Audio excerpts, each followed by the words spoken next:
Hello, welcome to the Kings of Joy podcast show. My name is Danica Lani and I am the King Coach. And I am joined today by Kaz Therese, if you'd like to introduce yourself to us. Hi, I'm Kaz Therese and I am an artist and director of They Will Be Kings. I'm also the Drag King Brad Armpitt. You can tell by my hair. Artistic Director of Werewolf, which is really important as well. Yes. Tell us about Werewolf. So Werewolf is my new arts company. The byline is radical transformation in extreme times. So looking at how art and culture can create transformation, responding directly to, this time of our civilization, which are very precarious. And, They Will Be Kings is our very first production. So it's super exciting. Yes. Well, you and I have known each other for a little while now. So do you want to let us know how that all evolved? Well, actually, I was going back because I met you, I met Chris at Carriage Works because I was doing sleeplessness and I saw Chris and then I was like, who are you? And you're somehow familiar and interesting and why? And then I maybe went to Quiz of Joy. Yes.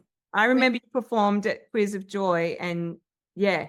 Yeah. And then we started to get to know, and then I went to Kings of Joy and started to get to know you. And so, I was a fan, I suppose, and kind of very interested in what this is all about. And I just was watching and, wondering, but I just kept coming back. And then I finally got the guts to do the Drag Kings course.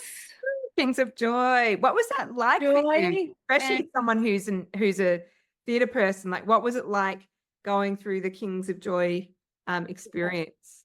Well, it's really different, because I'm usually a leader in a group. So that was a real treat not to be, but I had to sit on my hands a lot and just observe someone else in a different process. Because also the Kings of Joy it's not necessarily focused on the outcome of the performance.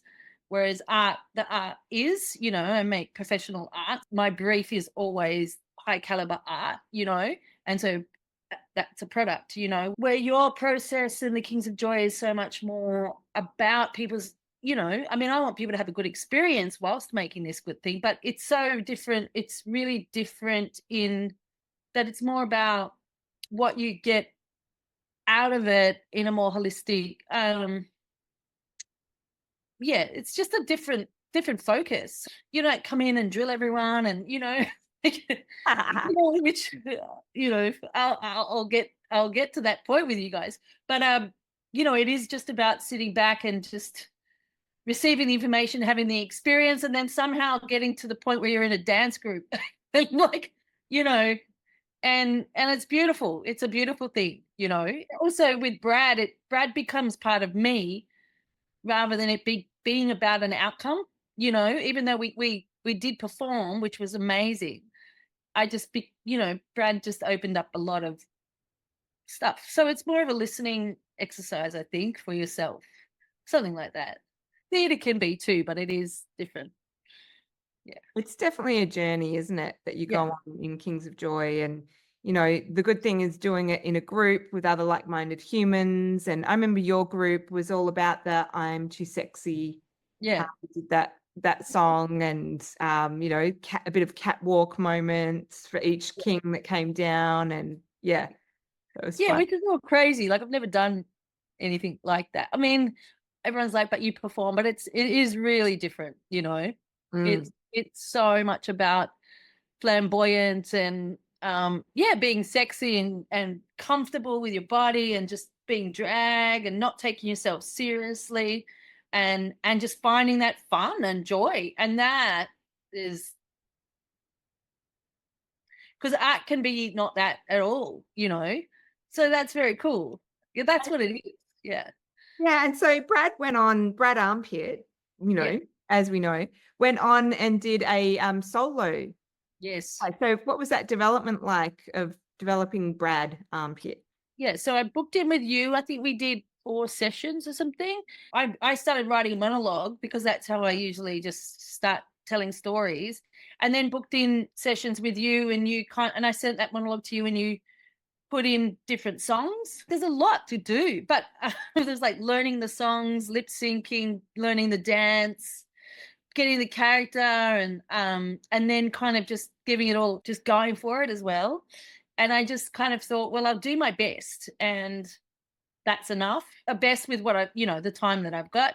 But yeah, so it was a lot. It was actually a lot to put together, even though it's like 7 minutes or something. But yeah, so yeah, I just met with you to find the more of the Bradness, understanding what Brad is, that it's me. It's not me acting a character, it's me. Yeah. And this is going to be a journey, Yeah. Yeah, it's great. And I think the audience, love Brad. Love Brad, and especially not especially, but including those moments where you do like a flashback moment to a cinematic moment that Brad has done in his career. So whether it was the Thelma and Louise scene, or whether it was the Fight Club scene, or like that, it was hilarious. Like your impersonations of what was it, a gorilla? No, the bear. Oh, the bear, yeah. I know that was the easiest bit for me to do, because I just thought they would just be funny at the end, but it's kind of become a bit of a a bit of a fun thing. Tell us about what inspired you to then go, let's take something here from Kings of Joy and do a collaboration together. Because I was really honored and touched when you came and asked, if we could do a collaboration together. Right, so nice. I've started Werewolf, and I was really looking for or wondering what show to do, or what. I suppose I was just open to being inspired, and I think I was more intrigued, and I realized I kept coming back to Kings of Joy and then Queens of Joy because I was really intrigued. And then I think when I did the course, I kind of got to learn a lot more about why and how you're doing what you're doing, and then being a part of the community, and so I was really interested in how you build a community, specifically in this kind of gender under the gender theme. And also I was just overwhelmed with how much I got out of it, becoming a drag king. And also when I met Chris, that really helped me come out as non-binary. So you guys are all that's pretty significant for me as Kaz, as a human. And then you having a kind of performance element to this thing was something that I could, dive into, pretty easily. But also my work is very much about, looking at, it's kind of in some ways documentary theatre, but finding really kind ways to talk about difficult subjects and and making really joyful, fantastic artworks, but that are about, difficult, some, critical issues of our times, and I think that what we're talking about is very much a critical issue of our time, and I don't try and go, this is the one issue. It just is where I was at. I felt like I was really interested in collaborating with you and the community, and that it would be a really complementary collaboration and I would be able to learn something, as well as it would be an exchange. And it definitely fits into my aesthetic and what I want to do and say with my art. Yeah. And you're all awesome. Like, I just think you're the nicest, greatest group of people, Oh, thank you. Well, the cast is myself and my spouse Chris, aka Chase Cox, Bex, aka Jim Junkie, and Angel, aka Fine China. And so that's who's in the cast, all Kings of Joy, and then having you as the artistic producer and director of the work. So I bring my team, which is Gail Priest, who's probably one of the most well-known experimental musicians doing the sound. Martin Delamo, who's a very well-known choreographer and dancer, and May Tran, who's a great performer, a young artist. Frankie Clark, who's, you know, probably the most exciting upcoming lighting designer. So it's a pretty amazing team, like combined team, you know, and Kate Gall now, who's our associate, should we call it? Associate director, you know. Yeah, it's pretty kick-ass. Like, it's massive. Massive, because you know, we've actually got funding as well. Isn't that the first time that a federal, you know, funding has been given to a Drag King project? I mean, we don't know for sure, but I'm thinking probably in the last, like, maybe the Kingpins would have got money like 25 years ago, but it was 25 years ago. So, I mean, we talk about all of this in the show, but yeah, I just think, again, the visibility thing is like, I don't know if Australia Council has funded a project that is specifically about drag kinging. Yeah. And it from a kind of community, like, visibility point of view, rather than just like, we're drag, we're going to entertain you. This is much more getting underneath that. Yeah, we really wanted to explore masculinity, right? Yeah. From the perspective of trans and non-binary and lesbian and, you know, and AFAB bodies and, you know. Yeah.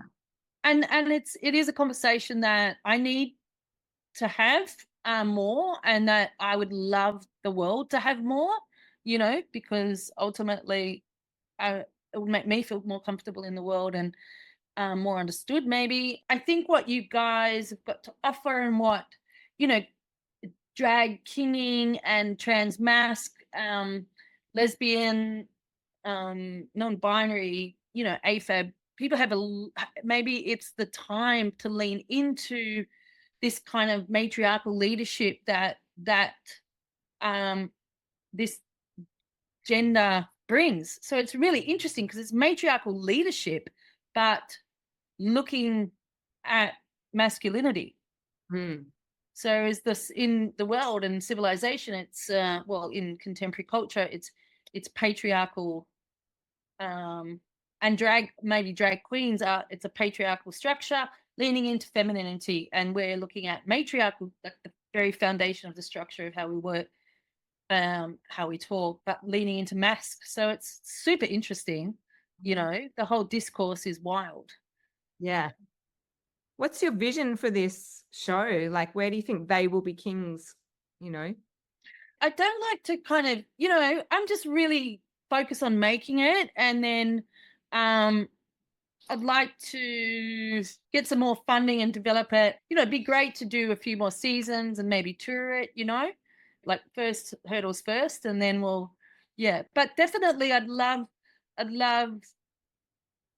also, yeah, for more people to do your drag course, and like for it to promote that, and for it to open up a ton more conversations and opportunities, you know, to have these conversations. Like, that would be amazing. And you do that through touring it and, you know, getting it up and out, which would be very cool.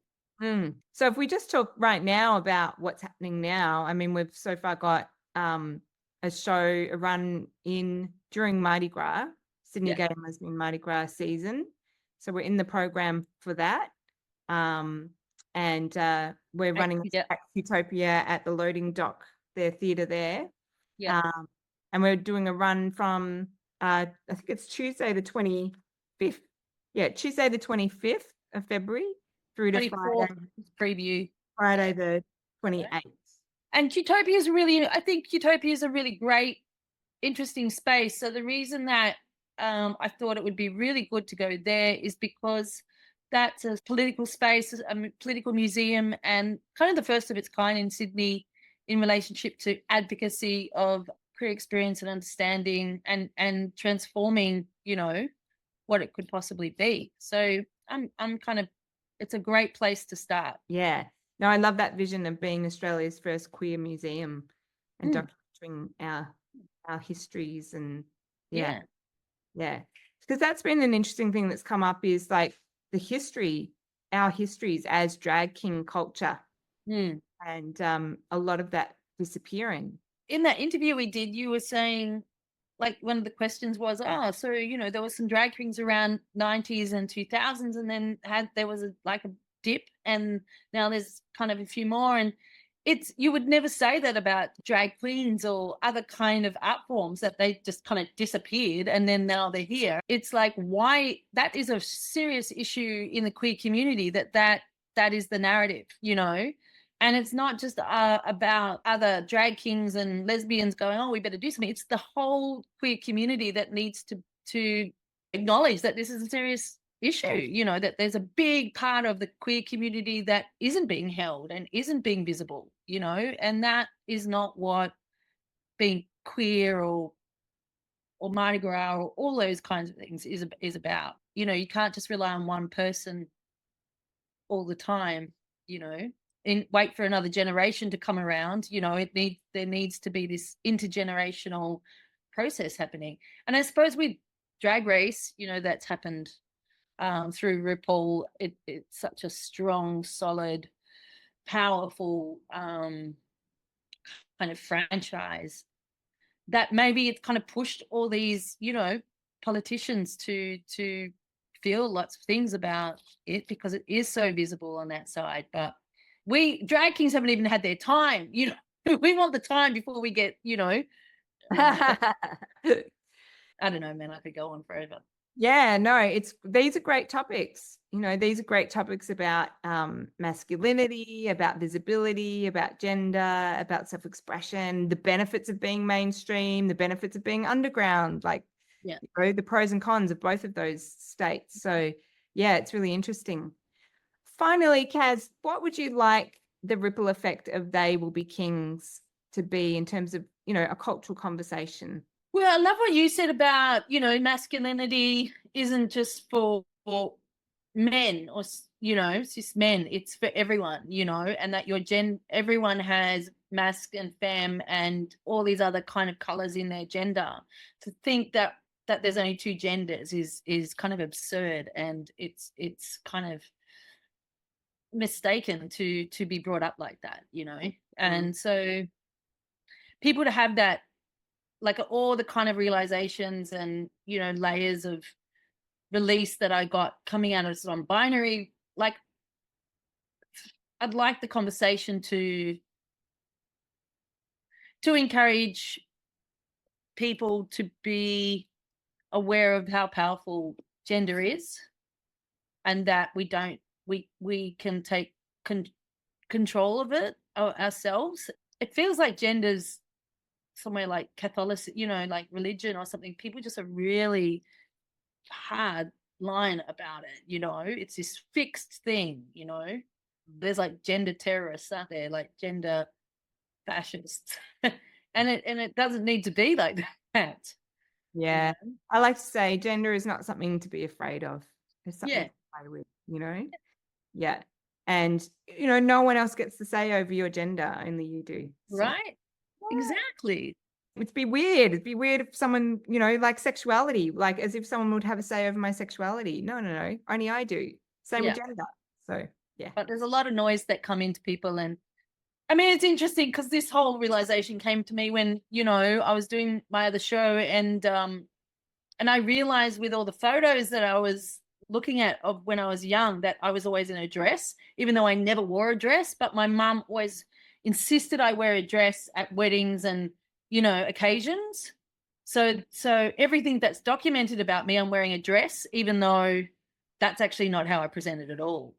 And so I kind of started to deconstruct what that was and how stressful that was for me, you know, and all those feelings about, you know, being anxious and stressed and feeling uncomfortable, you know, you just swallow them and you swallow them. And after a period of time of thinking about that, I was like, you know, I really felt a lot of feelings about that, and I wasn't allowed to feel them, you know. And so I've just spent the last 2 years just contemplating and untying those things for myself and going, I remember that little girl, well, little person, right? That little person who didn't want to be seen as a little girl, or maybe not even a little boy, you know, but just a Kaz, or yeah.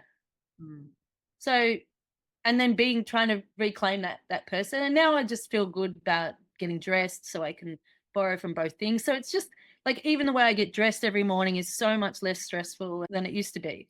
I enjoy it and I feel better, and I feel it's not about my body or my weight. It's just about I feel better than I have because I'm presenting the way I feel comfortable in presenting. You know, I'm in control of it. Yes. I'm not worried whether I wear a dress and how many people are going to comment on that, or if I'm presenting too much something and someone's going to comment on. No one comments.